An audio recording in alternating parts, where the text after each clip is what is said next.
Kuna wazazi hapa mnatukimbilia wachungaji, pastor niombe, huyu mtoto simuelewi. Wewe umeishi na mwanao miaka 21, unamlisha vitu vichafu. Alafu unataka mimi ndani ya dakika moja au masaa mawili tunayokaa ofisini nitoe vitu vyote ndani ya masaa haya?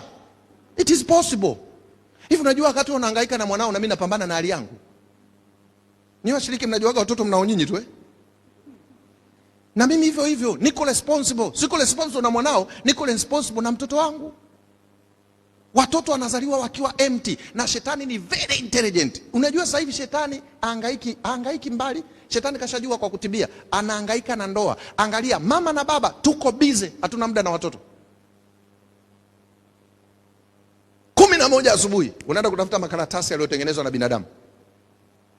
Mtoto unamwachia dada wa kazi.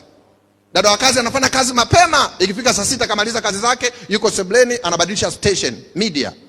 Anaenda kwenye nyimbo ambazo mtoto anaona binti anakatika akiwa na nguo za chumbani. Na ukumbuke huyu mtoto hana dhambi, ila ana mwili wa nini?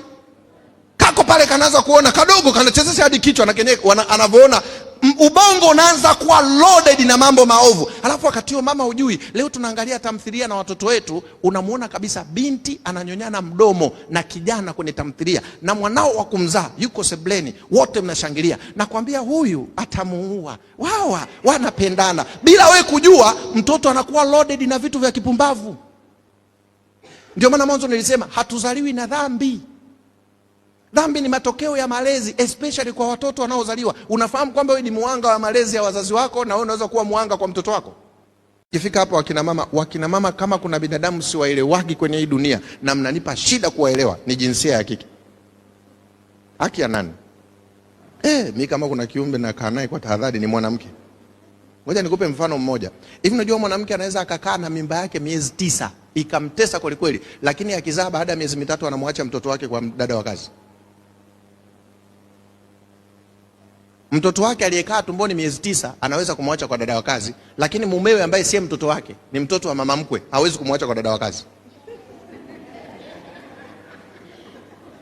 Yaani mwanamke anampenda mtoto wa mwenzie kuliko mtoto wake. Wewe umewahi kumsikia mwanamke anamwambia mdada wa kazi, naenda kwenye harusi, niangalizie babako huyo? Umewahi kumsikia? Lakini ana uwezo. Wakina mama kweli mimi mnanivuruga. Una uwezo wa kuzaa kwa uchungu. Hivi unajua kuna wakati watoto mnaotuzaa wanakuharibia mpaka structure zako. Wanakuwekea jeraha ambalo haukuwa hivyo. Nisikilize vizuri sana. Tena wewe 24 nisikilize hasa. Kuna nyakati ukifika umri wa huyu baba utajutia mambo mengi sana unayoyachezea sasa hivi. Kwa sasa unaweza usiaone. Mimi nina umri mdogo, nimewambia niko katikati ya 50 na 40, lakini kuna mambo mengi na yajutia, na huwa najiambia laiti ningekuwa na akili nilionayo sasa, nafikiri ningekuwa ni stoppable person. Especially nini ambao hamjachelewa. Nisikilize kwa umakini, na maanisha ninachosema. Na nina uhakika kama kuna mtu atatenga muda wake kunisikiliza vizuri, miaka 10 tukionana utanishukuru. Kabisa. Utaambia ndo Pastor John, ndo mimi. Kaa hapo, mletee huyu mchai. Si ndo vinywaji vya Wasabato jamani?